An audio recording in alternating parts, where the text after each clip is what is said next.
नमस्ते जी, यह है BDTH नोवेल का एपिसोड नंबर 179। तो फाइनली पिछले एपिसोड में जिया ने ब्रेक थ्रू कर लिया था 2 जून क्लास में। आज से शुरुआत होती है एक नए आर्क की। जैसे ही एंशिएंट रिमेन्स वाला आर्क खत्म होता है, जिया लौटेगा वापस जामा एम्पायर की तरफ, यानी कि हम मिलेंगे क्वीन मेड्यूसा और शाओ शाओ से। अब शाओ शाओ कौन है तुम लोग तो जानते ही होगे। खैर अगर नहीं जानते हो तो मैं एंड में बताता हूँ। इससे पहले हम पिछले एपिसोड का रिकैप करें। जो नए आए हैं वो चैनल को सब्सक्राइब कर सकते हैं सो दैट हमारी वीडियो आपके पास लगातार पहुंचते रहे। चलो पिछले पार्ट का रिकैप हो जाए। पिछले पार्ट में फेंग जुनजे आ जाते हैं अपनी टेरिटरी के पास। ऑफ कोर्स जियान का ग्रुप भी उन्हें फॉलो कर रहा था। हमें मालूम पड़ता है कि फॉलिंग स्टार पवेलियन एक मीटरॉइड के ऊपर बना हुआ है। ये जगह एक नेचुरल फॉर्मेशन को बनाती है, जिसकी वजह से फॉलिंग स्टार पवेलियन को आसानी से ढूंढा नहीं जा सकता। फेंग जुनजे एक टोकन का यूज करते हैं, जिसके बाद उनका ग्रुप एंटर कर गया था फॉलिंग स्टार पवेलियन के अंदर। फॉलिंग स्टार पवेलियन एक बड़े से माउंटेन के ऊपर होता है। इस माउंटेन की बैक साइड में होता है एक ब्लैक टावर। क्योंकि जियान को जल्दी से हील होने के लिए ज्यादा से ज्यादा स्टार पावर की जरूरत है, तो जियान को प्लेस कर दिया जाता है उस टावर में। ऐसा होने से तुरंत ही 3000 बर्निंग फ्लेम राइज होनी शुरू हो गई थी। यहीं से शुरू हो जाता है जियान का रिकूपरेशन पीरियड। 1 दिन, 2 दिन, 15 दिन, 1 महीना। जब 6 महीने हो गए थे तब मास्टर येलाओ सेंस करते हैं कि जियान की सारी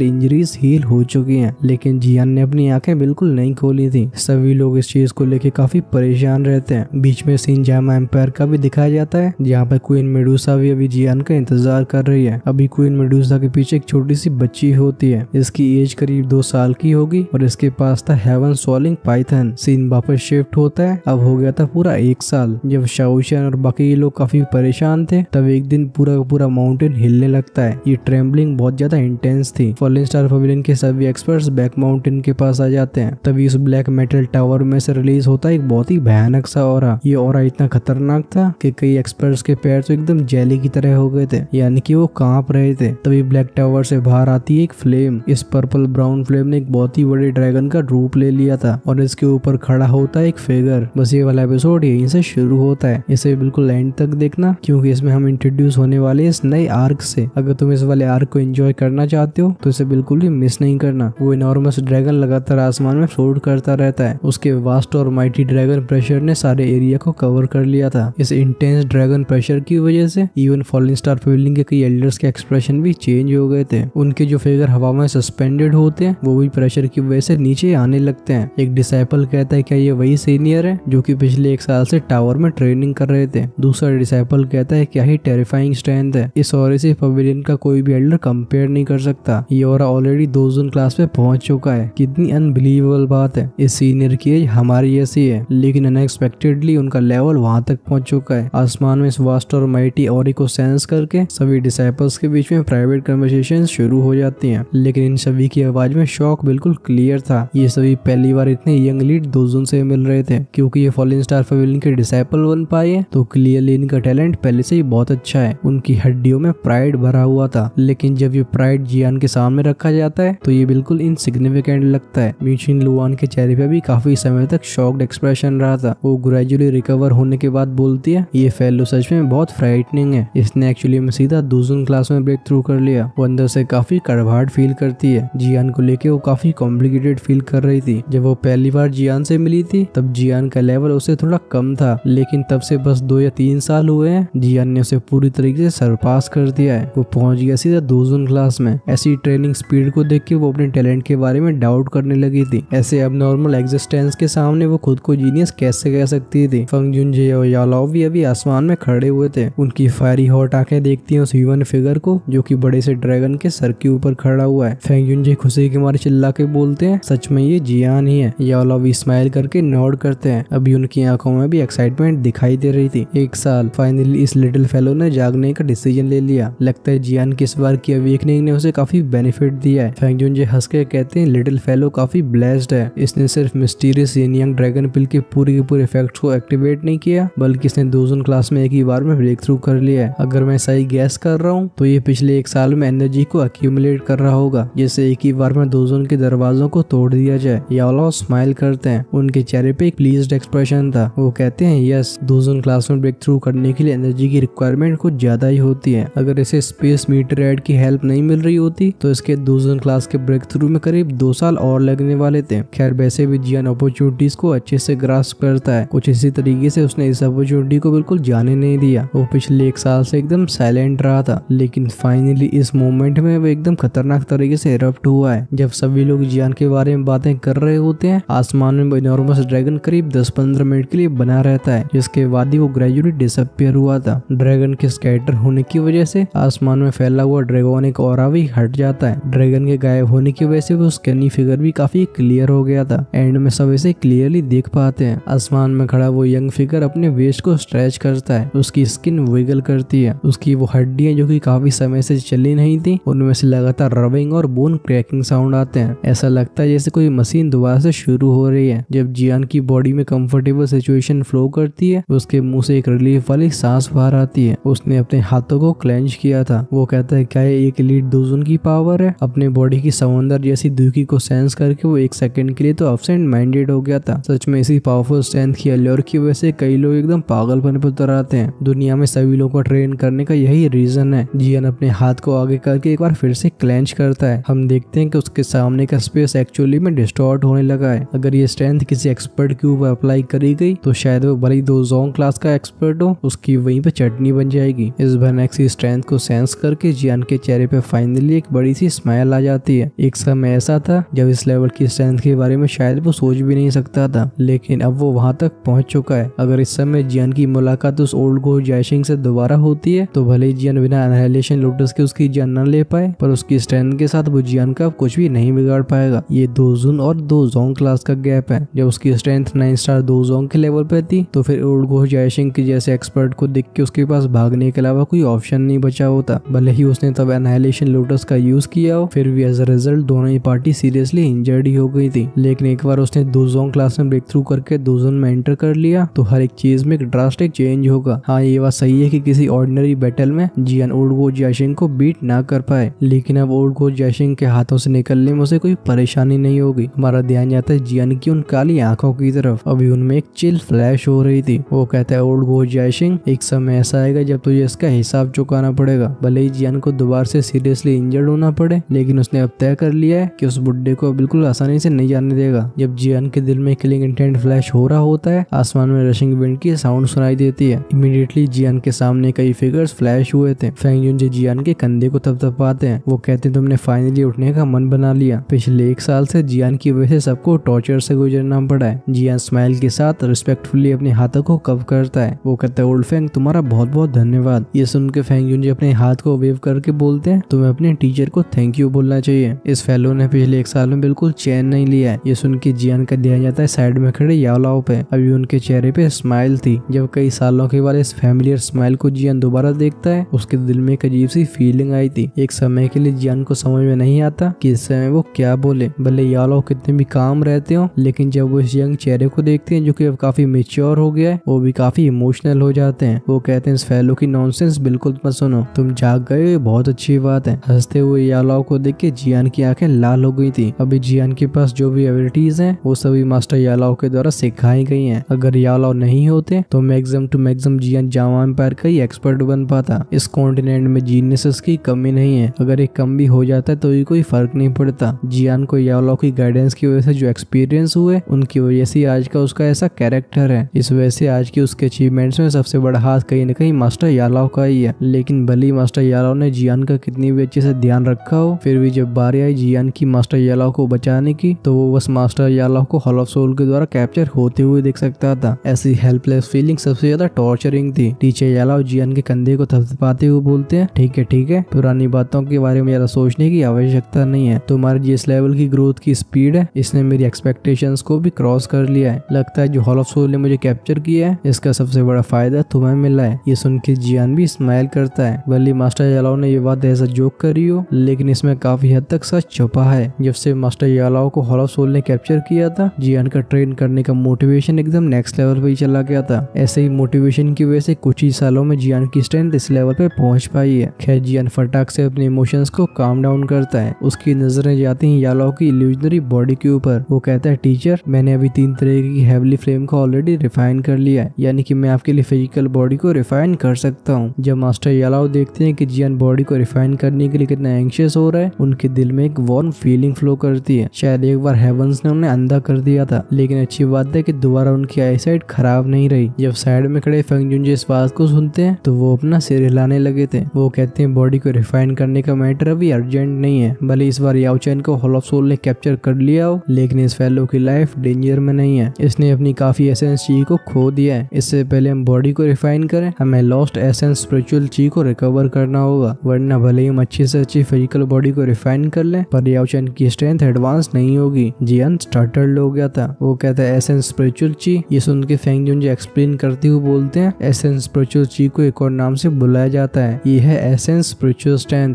हॉल ऑफ सोल इसलिए सोल बॉडीज को इकट्ठा करता है क्योंकि वो सभी एसेंस स्पिरिचुअल ची को इन सभी की बॉडी से एक्सट्रैक्ट करते हैं। ये स्पिरिचुअल ची ही सोल की लाइफ फोर्स होती है। अगर कहीं स्पिरिचुअल ची का नुकसान हो जाता है तो इससे सोल भी डैमेज हो सकती है। ये सुन के जियान के एक्सप्रेशन तुरंत ही डार्क हो गए थे। उसे याद आती है उन चेन्स के बारे में जिनसे मास्टर याला और सभी सोल बॉडीज को रेस्ट्रेन करके रखा था। उनसे एक्चुअली में स्पिरिचुअल ची को ऑब्जर्व किया जाता है। जियान कहते हैं हम स्पिरिचुअल एसेंस ची को दोबारा कैसे रिप्लेनिश कर सकते हैं, अभी ऑलरेडी सब कुछ प्रिपेयर हो चुका है। जियान को अपने टीचर से करा हुआ प्रॉमिस फुलफिल करना ही होगा। फेंग जुनजे थोड़ा सोच के रिप्लाई करते हैं स्पिरिचुअल एसेंस ची सोल की फाउंडेशन होती है, इसमें बाहरी फोर्स के द्वारा बदलाव नहीं किया जा सकता, लेकिन इस दुनिया में ऐसी दो यूनिक चीजें हैं जो कि स्पिरिचुअल एसेंस ची को रिपेयर कर सकती हैं। जियान कहता है क्या दो चीजें? ये सुन के फेंग जुनजे रिप्लाई करके बोलते हैं स्नो बेबी फ्रूट और स्पिरिचुअल ड्रैगन हेवनली फंगस। जब तक इन दोनों में से हम किसी एक चीज को ऑब्टेन कर लेते हैं तब तक हम याओ चैन की सोल को रिपेयर कर पाएंगे। अनफॉर्चुनेटली अगर इन चीजों की रेयरिटी के बारे में बात करें तो इन्हें ढूंढना हेवनली फ्लेम से कम मुश्किल नहीं होगा। मैंने उनके बारे में बस कुछ एंशिएंट बुक्स में ही पढ़ा है। जिस समय में तुम अनकॉन्शियस रहे हो मैंने फॉलन स्टार पवेलियन के कई एक्सपर्ट्स को इस बारे में इंक्वायर करने के लिए ऑलरेडी डिस्पैच कर दिया है, लेकिन यहाँ तक कहने के बाद फेंग जुनजे अपना सिर हिलाने लगे थे। ये सुन के जियान का दिल बैठ जाता है। जब वो पूरी तरीके से प्रिपेयर्ड है, अनएक्सपेक्टेड बातें के बीच में एक नई प्रॉब्लम खड़ी हो गई। जियान दांती मीस के कहता है डैम ये हॉल ऑफ सोल, अगर यालो अपनी स्पिरिचुअल एसेंस ची को रिकवर नहीं कर पाए तो क्या उन्हें फिजिकल बॉडी के लिए हमेशा इंतजार करना होगा? जियान अंदर से काफी अनविलिंग फील करता है। वो कहता है सच में क्या कोई और ऑप्शन नहीं है? फेंग जुनजे साइलेंट रहे थे। उनके ऐसे एक्सप्रेशन को देख के जियान भी अपने हाथों को क्लेंच कर लेता है। जब यहाँ पे ऐसा क्वाइट एटमोस्फेयर फैल गया था तभी फॉलन स्टार पवेलियन का एक एल्डर बीच में आके बोलता है पवेलियन चीफ फंग, ये स्नो बेबी फ्रूट जो कि आपके बताए हुए उन दो मिस्टीरियस आइटम्स में से एक है, रूमर्स के हिसाब से एंशिएंट रिमेन्स में सरफेस होगा जिन्होंने पिछले कुछ समय में काफी अप्रोर क्रिएट कर दिया है। Ancient remains. शुरुआत में जियान काफी स्टार्टर्ड हो गया था। इमीडिएटली उसकी आंखें जाती हैं उस एल्डर की तरफ। वो कहता है कि आपको सोल बेबी फ्रूट की न्यूज मिली है। उस एल्डर को देख के फेंग जुनजे भी स्टन्ड हो गए थे। उन्हें देख के ऐसा लगता है जैसे अभी तक उन्हें इसके बारे में कुछ पता नहीं चला है। वो कहते हैं तुम्हें ये न्यूज कहाँ से मिली? वो एल्डर स्माइल करके रिप्लाई करता है पवेलियन चीफ फंग, एंशिएंट रिमेन्स के मामले को लेकर मैं ही रिस्पॉन्सिबल हूँ। जिस तरीके की हमें अभी रिसेंट न्यूज मिली है उस रिमेन्स में मैजिकल बीस्ट की कुछ ट्राइब ने घुसने की कोशिश करी है, लेकिन उन्हें काफी मेजरेबल तरीके से वापस लौटना पड़ा। लेकिन भागने वाले लोगों ने कहा है कि वहाँ पे एक ऐसी चीज है जिसकी अपीयरेंस उस मिस्टीरियस सोल बेबी फ्रूट से काफी मैच खाती है। आई थिंक वो चीज सोल बेबी फ्रूट ही होगी। फेंग जुनजे भी हल्के एक्साइटेड हो जाते हैं। वो कहते हैं तुम सही कह रहे हो, soul baby fruit ancient time की चीज है। सरप्राइजिंग बात नहीं होगी कि वो एंशिएंट रिमेन्स में अपीयर हो। वो अपने हाथों को रगड़ के बोलते हैं जियान तुम सच में मेरे लकी स्टार हो। पिछले एक साल से हमें कोई भी रिजल्ट नहीं मिला, लेकिन जैसे ही तुम बाहर आए हमारे लिए एक नया दरवाजा खुल गया। लेकिन यालो फेंग जुनजे की तरह ऑप्टिमिस्टिक नहीं होते। वो कहते हैं तुम इतनी जल्दी खुश मत हो। वो अपने विचारों को रखते हुए बोलते हैं अभी उन एंशिएंट रिमेन्स ने अक्रॉस द कॉन्टिनेंट सारे के सारे एक्सपर्ट्स को आकर्षित कर लिया है और तो और वो जगह 20 रीजन के बीच में, तो फिर वहाँ से खजाने को बाहर निकालना बहुत मुश्किल होगा। जब पिछली बार एंशिएंट रिमेन्स खुला था तो वहाँ पे खून की नदियां बह गई थी। किसी को नहीं पता कि कितने दोजोंग और दोजोन वहाँ पे खत्म हुए हैं। ये सुन के फेंग जुनजे के एक्सप्रेशन सोलम हो गए थे। उन्होंने पर्सनली उस बैटल को एक्सपीरियंस किया था। वो जानते थे कि उस लेवल की बैटल की क्रुएल्टी कितनी इंटेंस होती है। जब जियान इन दोनों के ऐसे एक्सप्रेशन को देखता है उसके आईब्राउज भी नीट हो जाती है। वो कहता है एंशिएंट रिमेन्स को लेके ऐसी क्या बात है? फेंग जुनजे की आंखें चारों तरफ देखती हैं, जिसके बाद वो यालो से आंखों ही आंखों में बात करते हैं। फेंग जुनजे कहते हैं चलो हम नीचे चलते हैं। पिछले एक साल में जब तुम अनकॉन्शियस रहे हो सेंट्रल प्लेन्स में कई बदलाव हुए हैं। ये कहने के बाद फेंग जुनजे जियान के ग्रुप को लेके नीचे आने लगे थे। सभी की आंखों के सामने वो एंटर कर जाते हैं फॉलन स्टार पवेलियन के एक बड़े से हॉल में। हम अब हॉल के अंदर का सीन देखते हैं। अभी जियान की टोली सेपरेट होकर अपनी अपनी सीट पे बैठ गई थी। जियान स्माइल करके देखता है लिटिल फेरी डॉक्टर की तरफ जो कि उसे काफी क्लोजली फॉलो कर रही थी, जिसके बाद उसका ध्यान जाता है फेंग जुनजे की तरफ। अभी फेंग जुनजे मेडिसिनल टी को एंजॉय करते हुए स्माइल कर रहे होते हैं। वो अपने थॉट्स को अरेंज करने के बाद बाद बोलना शुरू करते हैं। एंशिएंट रिमेन्स जैसा कि शब्द कह रहे हैं, ये चीजें एंशिएंट टाइम से एग्जिस्ट करती आ रही हैं। जो लोग इतने सालों तक रिमेन्स को छोड़ सकते हैं अपने समय में वो भी काफी स्ट्रॉन्ग होंगे। और तो जिस तरीके से बार के कंप्लीट रिमेन्स अपीयर हुए हैं, लगता है इन एंशिएंट रिमेन्स का ओनर एक दोशेंग क्लास का एक्सपर्ट रहा होगा। इस बात को सुन के जियान की आंखों में एक सीरियसनेस फ्लैश हुई थी। यहाँ पे बात हो रही है दोशेंग। दोशेंग लेवल इस कॉन्टिनेंट का सबसे पीक एक्सपर्ट होता है। अब क्योंकि उसने भी दोजन क्लास में ब्रेक थ्रू कर लिया है, तो वह सेंस कर पा रहा था कि ये लेवल कितना ज्यादा खतरनाक है। एक दोशेंग एक्सपर्ट के रिमेन्स किस लेवल के होंगे इसे सच में इमेजिन नहीं किया जा सकता। वो कहते हैं एंशिएंट टाइम का एरा अभी से पूरी तरीके से डिफरेंट था। इस वजह से बहुत सारी पुरानी चीजें बिल्कुल देखने को नहीं मिलती। कई रिमेन्स अभी जमीन पे गड़े होंगे तो कई पूरी तरीके से गायब हो गए हैं। लेकिन हमेशा कुछ समय के बाद कुछ ऐसे रिमेन्स होते हैं जो कि इस बार के रिमेन्स की तरह ऊपर सरफेस हो जाते हैं। हर बार जब भी एंशिएंट रिमेन्स अपीयर होते हैं उनकी वजह से मार्कआउट शुरू हो जाती है। तुम रियलाइज कर पा रहे होगे कि दोशेंग के द्वारा छोड़ी हुई चीजें कितनी ज्यादा अट्रैक्टिव होती हैं। ये किसी को भी पागल कर देने के लिए बिल्कुल काफी है। वो स्माइल के साथ कहते हैं, तुम जिस फ्लेम मंत्रा को भी प्रैक्टिस करते हो एक समय पे वो भी एंशिएंट रिमेन्स में अपीयर हुआ था। इसे ऑब्टेन करने के लिए मुझे याओ चेन की एक बड़ी बैटल से गुजरना पड़ा था। ये सुन के जियान नोट करता है। एक बार मास्टर यालो ने बताया था कि इस फ्लेम मंत्रा को ऑब्टेन करना कितना ज्यादा डिफिकल्ट रहा है। फेंग युनजे कहते हैं, इस बार जो एंशिएंट रिमेन्स अपीयर हुए मुझे लगता है कि वो हमारे वाले पुराने एंशिएंट रिमेन्स से भी काफी ट्रबलसम होंगे। ऐसा इसलिए क्योंकि वो बीस्ट रीजन में अपीयर हुए हैं। वो मैजिकल बीस्ट ट्राइब की टेरिटरी है। जियान की भौहें सिकुड़ जाती हैं। वो कहता है बीस्ट रीजन, उसने इस बारे में थोड़ा सुना था। वो जगह पूरी तरीके से मैजिकल बीस्ट ट्राइब्स की टेरिटरी है। हालांकि वहाँ पे इंसान भी घूमते रहते हैं पर वहाँ पे रहने वाले मैजिकल बीस्ट बहुत पावरफुल हैं। ऐसा भी नहीं कहा जा सकता कि वो ह्यूमंस के साथ हार्मोनियस तरीके से रहते हैं। इस बार ये एंशिएंट रिमेन्स उनकी टेरिटरी में अपीयर हुए हैं। जिस तरीके का उनका कैरेक्टर है वो बिल्कुल नहीं चाहेंगे कि इनमें से कुछ भी ह्यूमंस को मिले। जियान हल्के से नोट करता है। वो कहता है, हाँ सच में मुसीबत की बात तो है। उन मैजिकल बीस्ट ट्राइब से डील करना काफी परेशानी भरा होता है। इसी वजह से बहुत सारे एक्सपर्ट्स अभी सरदर्द फील कर रहे हैं। फेंग युनजे साई करके बोलते हैं, जैसे ही एंशिएंट रिमेन्स ओपन हुए थे मैंने तुरंत ही की एल्डर्स को डिस्पैच कर दिया था। ओरिजिनली हम वाकई मैसी सिचुएशन में बिल्कुल पार्टिसिपेट नहीं करना चाहते थे क्योंकि हम दोनों पहले एक एंशिएंट रिमेन्स में पार्टिसिपेट कर चुके हैं, तो हमें पता है कि वहाँ की बैटल कितनी क्रूअल और ब्लडी होती है। कहीं फॉलन स्टार पवेलियन इनके बीच में फंस जाती है तो हमारे लिए काफी परेशानियां खड़ी हो जाएंगी। अभी ये कहा जा सकता है कि अभी की fallen star pavilion hall of soul की एकदम ब्लैक लिस्ट में आ चुकी है। इस वजह से हमें हमेशा कॉशियस रहना होगा। अगर किसी वजह से हमारी स्ट्रेंथ घट जाती है तो फिर मौके का फायदा उठा के हॉल ऑफ सोल हमें एलिमिनेट भी कर सकता है। अभी याओ चेन ने अपनी स्ट्रेंथ को रिकवर नहीं किया है जिसकी वजह से वो तुम्हारे साथ नहीं जा सकता और जब तक इस लेवल का एक्सपर्ट तुम्हारी हेल्प नहीं कर रहा होगा तुम हॉल ऑफ सोल से नहीं उलझ सकते। जियान ऑफ कोर्स इस बात से एग्री कर रहा था। भले फॉलन स्टार पवेलियन 4 पवेलियन में से एक हो लेकिन इसके और हॉल ऑफ सोल जैसे फैक्शन के बीच में स्ट्रेंथ गैप काफी बड़ा है। ये फैक्शन बहुत ही पुराने समय से एग्जिस्ट करता आ रहा है। तभी फेंग युनजे अपनी टोन को चेंज करके डीप आवाज में कहते हैं, लेकिन क्योंकि अब हमें सोल बेबी फ्रूट की न्यूज मिल गई है तो हमें इस एंशिएंट रिमेन्स में पार्टिसिपेट करना ही होगा। ये सोल बेबी फ्रूट सच में बहुत इंपॉर्टेंट है। इस पे डिपेंड करेगा कि क्या याओ चेन अपनी पूरी स्ट्रेंथ को रिकवर कर पाएंगे। अगर वो इसे सच में ऑब्टेन कर पाते हैं तो फिर सच में फॉलन स्टार पवेलियन की स्ट्रेंथ खतरनाक तरीके से राइज होगी। उस समय जब याओ चेन जैसा कोई एक्सपर्ट यहाँ पे मौजूद होगा तो फिर हमला करने से पहले हॉल ऑफ सोल को भी अच्छे से नापतोल करनी होगी। इस वजह से रिगार्डलेस चाहे कितना ही बड़ा रिस्क लिया जाए याओ चेन के लिए वीक स्ट्रेंथ पे वापस लौटना बहुत जरूरी है। अभी जियान की उंगलियां भी टेबल पे टैप टैप कर रही थी। वो कहता है, इस समय fallen star pavilion hall of soul का पूरा एनिमी बन चुका है और क्योंकि ये जगह फॉलन स्टार पवेलियन का हेडक्वार्टर है तो यहाँ पे हैवी वेट एक्सपर्ट्स का रहना जरूरी है। इस वजह से ओल्ड फंग आप तो एंशिएंट रिमेन्स में नहीं जा सकते। और जहाँ तक बात रही टीचर की, ये जगह ग्रेट फॉलन स्टार फॉर्मेशन को पोजेस करता है। इस वजह से आपका यहाँ पे रहना बिल्कुल सेफ होगा। इस वजह से प्रिकॉशन के रूप में टीचर आपको यहीं पे रहना होगा। इतना कहने के बाद जियान हल्के से हंसने लगा था। वो कहता है, अगर हम इस तरीके से काउंटिंग करें तो फिर एंशिएंट रिमेन्स का मामला मेरे ही कंधे पे आता है। मुझे सोल बेबी फ्रूट को वापस लेके जरूर आना होगा और तो और मैं सोल बेबी फ्रूट में काफी इंटरेस्टेड हूँ। जियान की बात को सुन के यालो अपना सिर हिलाने लगते हैं। वो कहते हैं, ये बहुत डेंजरस है। शायद तुम्हें पता नहीं है कि एंशिएंट रिमेन्स कितने ज्यादा डेंजरस होते हैं। अभी तुम्हें अपने फादर को भी रेस्क्यू करना होगा। तुम्हारे साथ कुछ भी गलत नहीं हो सकता। ये सुन के जियान के चेहरे पे स्माइल आ जाती है। वो कहता है, टीचर अगर अभी मेरी ओल्ड घोष जैशिंग जैसे एक्सपर्ट से भी मुलाकात हो जाती है तब भी मेरे पास सेफली वापस लौटने की एबिलिटी है। आप थोड़ा रिलैक्स करो, मैं अपनी लिमिट्स को जानता हूँ। इससे पहले यालो कुछ और बोल पाते वो फेंग युनजे की तरफ तरफ देख के दोबारा बोलना शुरू कर देता है। जियान कहता है ओल्ड फंग, आप प्लीज मेरी 20 रीजन के मैप को प्रिपेयर करने में हेल्प करो। आप सोल बेबी फ्रूट को मेरे ऊपर छोड़ सकते हो। फेंग जुनजे की नजरें जाती हैं यालाओ के ऊपर, जो कभी हल्के से गुस्से में लग रहे थे। फेंग जुनजे साय करके कहते हैं, हालांकि मुझे भी काफी चिंता है, लेकिन इस काम के लिए अभी तुम ही सबसे बेस्ट हो, क्योंकि याओ चैन को अपनी पीक स्टैंड पे पहुंचना बहुत जरूरी है। इस वजह से इस मामले को तुम्हें अच्छे से संभालना होगा। 20 ट्रिलियन के नक्शे का मामला मैं जल्दी से सेटल करता हूँ। एडिशनली जब तुम जाओ तो तुम चिंगलुआन को भी अपने साथ में ले जाना, उसका क्लैन भी 20 ट्रिलियन में ही है। समय आने पे वो तुम्हारी हेल्प कर सकते हैं। जियान स्माइल करके नोट करता है। वो फेंग जुनजे की अच्छी इंटेंशंस को बिल्कुल रिजेक्ट नहीं कर सकता था। जब ये दोनों इतनी जल्दी डिसीजन पे पहुंच रहे होते हैं, साइड में बैठे यालाओ का मुंह खुला का खुला रह जाता है। तुरंत ही वो भी हेल्पलेस तरीके से साई कर सकते थे। वो जियान की तरफ देख के सॉफ्ट आवाज में बोलते हैं, अब क्योंकि तुमने जाने का डिसीजन ले लिया है तो मैं भी तुम्हारे रास्ते में खड़ा नहीं होऊंगा। जर्नी के दौरान तुम्हें केयरफुल रहना होगा। अगर तुम्हें बीच में किसी परेशानी का सामना करना पड़ता है तो तुम अपनी सेफ्टी के बारे में ध्यान रख के जल्दी से विड्रॉ कर लेना। याद रखो, अगर तुमसे कंपेयर किया जाए तो मेरी स्ट्रेंथ का रिकवर होना जरूरी नहीं है। तुम्हारे जैसे डिसाइपल को ढूंढना मेरे लिए आसान नहीं रहा। ये सुन के जियान अपना सिर खोजा के हंसने लगा था। जब डेस्टिनेशन अच्छे से डिसाइड हो जाती है तो जियान तुरंत ही फॉलन स्टार पवेलियन से बाहर नहीं जाता, क्योंकि यहाँ पे मामला मास्टर यालाओ का है, तो फिर ये मिशन सक्सेसफुल होना ही चाहिए। जियान और भी इंटेलिजेंस को इकट्ठा कर रहा था। जैसे कि कहावत है कि अगर कोई लकड़ी को काटना चाहता है तो उससे पहले अपनी कुल्हाड़ी को पैना करना होगा। अगर इन्फॉर्मेशन कंप्लीट होती है तो फिर हर एक काम स्मूथली हो सकता है। पिछले इन दिनों में जियान को भी फॉलन स्टार पवेलियन के एल्डर का टाइटल मिल गया था। अब यालाओ फॉलन स्टार पवेलियन के पवेलियन चीफ हैं। अब क्योंकि वो उनका डिसाइपल है तो फिर जियान को भी फॉलन स्टार पवेलियन का मेंबर कंसिडर किया जा सकता है। जब इतने यंग एल्डर के बारे में सबको मालूम पड़ता है तो फॉलन स्टार पवेलियन में कमोशन क्रिएट हो गया था, लेकिन कोई भी ऑब्जेक्शन बिल्कुल नहीं उठाता। जियान ने ब्लैक टावर से बाहर आके जिस तरीके का शो दिखाया था, सभी को उसकी स्ट्रेंथ के बारे में अच्छे से पता होता है। इस वजह से एल्डर की सीट पे बैठने की उसके पास सफिशिएंट स्ट्रेंथ है। जब उसने 2-3 दिन रेस्ट कर लिया था तो एंशिएंट रिमेन्स को लेकर सारी इन्फॉर्मेशन इकट्ठी हो जाती है। वो समझ गया था कि 20 रीजन की तरफ ट्रेवल करने का समय आ गया है। जब तीसरे दिन की सूर्य की किरणें नीचे आती हैं, फॉलन स्टार पवेलियन के जो डिसाइपल्स नीचे ट्रेन कर रहे होते हैं उनकी नजरें जाती हैं आसमान की तरफ। अभी हवा में कई फिगर्स खड़े हुए थे। जब एक हल्की सी हवा आती है उनके कपड़े फ्लटर करने लगे थे। ऐसा होने से ये सभी काफी एक्स्ट्रा ऑर्डिनरी नजर आते हैं। फेंग जुनजे देखते हैं इस ग्रुप को जो कि जाने के लिए तैयार है। वो डीप आवाज में कहते हैं, जियान तुम्हें ट्रैवलिंग के दौरान काफी केयरफुल रहना होगा। अगर कोई परेशानी होती है तो जल्दी से विड्रॉ कर लेना। जियान स्माइल करके नोड करता है। उसकी नजरें जाती हैं याओ चैन की तरफ जो कि फेंग जुनजे के साइड में खड़े हुए थे। वो गहरी सांस लेने के बाद हाथ कप करके बोलता है, टीचर आप अपना ध्यान रखना। ये डिसाइपल आपके लिए सोल बेबी फ्रूट जरूर वापस लेके आएगा। इन शब्दों को कहने के बाद जियान बिल्कुल हेजिटेट करना बंद कर देता है। हाथ को वेव करते हुए वो पीछे मुड़ गया था। उसकी बॉडी मूव होती है और वो चला जाता है एग्जिट की तरफ। पलक झपकते ही सभी की आंखों के सामने जियान का ग्रुप गायब हो गया था। जहाँ से जियान का ग्रुप डिसअपियर हुआ था, फेंग जुनजे उस डायरेक्शन की तरफ काफी समय तक देखते रहते हैं। फिर वो स्लो आवाज में कमेंट करते हुए कहते हैं, ओल्ड फेलो तुम्हें काफी अच्छा डिसाइपल मिला है। ये सुन के यालो हल्के से नोट करके तेजी से हंसने लगते हैं। वो कहते हैं, क्योंकि मुझे इस लाइफ में ऐसा डिसाइपल मिला है, अब मेरी जिंदगी में कोई रिग्रेट नहीं रह गया है। लगता है मेरी उस समय की चॉइस सही गैम्बल था। अब ये गैम्बल सही था या फिर गलत ये तो हम सभी जानते हैं। मास्टर यालो की चॉइस को फ्यूचर की स्टोरी प्रूव कर भी रही होगी, बट हम कर रहे हैं अपने एपिसोड को यहीं पे क्लोज, क्योंकि नेक्स्ट एपिसोड सीधा शुरू होगा 20 ट्रिलियन से, जहाँ पे जियान को दोबारा से नई नई मुसीबतों का सामना करना होगा। अब खैर मुसीबतें अपने आप नहीं आती हैं तो ऑफ कोर्स जियान उन्हें इनवाइट करेगा। वैसे आगे मैं थोड़ा और एक्सप्लेन कर सकता था, लेकिन अल्टीमेटली पूरा का पूरा सीन बस 10-15 मिनट में एक्सप्लेन नहीं किया जा सकता। इस वजह से आपको वेट करना होगा नेक्स्ट पार्ट का। हम इस वीडियो का लाइक टारगेट रखते हैं 6500 का। अगर आज में कंप्लीट हो जाता है तो मोस्ट लाइकली नेक्स्ट एपिसोड आपको आज शाम तक मिल जाएगा। अब डिसीजन आपके हाथों में। तुम्हें एक्सप्लेनेशन कैसे लगा कमेंट्स में जरूर लिख के बताना। आई नो कुछ लोग कहने वाले हैं कि भाई तुमने फिर से वीडियो की लेंथ घटा दी। अब देखो हफ्ते में एक भी दिन तुम्हारा भाई बिल्कुल छुट्टी नहीं लेता, तो कभी मुझे भी थोड़ा रिलैक्स करने का मौका दे दिया करो। डोंट वरी, नेक्स्ट पार्ट फिर से फुल लेंथ का होगा। वैसे उसमें हम देखेंगे सबसे पहले 20 ट्रिलियन को। स्पेसिफिकली हमारा टारगेट होगी बोन माउंटेन रेंज। फिर क्या जियान पंगे लेने शुरू कर देगा। अगर उसे मिस नहीं करना चाहते तो जिन्होंने चैनल को सब्सक्राइब नहीं किया है वो लाल बटन को दबा सकते हैं। अगर बिना लाइक टारगेट के अर्ली एक्सेस को एंजॉय करना चाहते हो तो आप चैनल की मेंबरशिप को ज्वाइन करके हमारी हेल्प कर सकते हो। ऐसा करने से मैं जैसे ही नए वीडियो को प्रिपेयर करता हूँ वो आपको तुरंत ही देखने को मिल जाता है। ज्वाइन करने का ऑप्शन आपको दिख रहा रहा होगा चैनल के होम पेज पे, नहीं तो मैं उसे कमेंट सेक्शन में भी डाल दूंगा। चलो वीडियो को करते हैं यहीं पे रैप। अगर पिछला पार्ट मिस कर दिए तो आप लेफ्ट में क्लिक करके देख सकते हो, राइट में दिख जाएगा नेक्स्ट एपिसोड। तब तक के लिए टेक केयर, टाटा बाय बाय।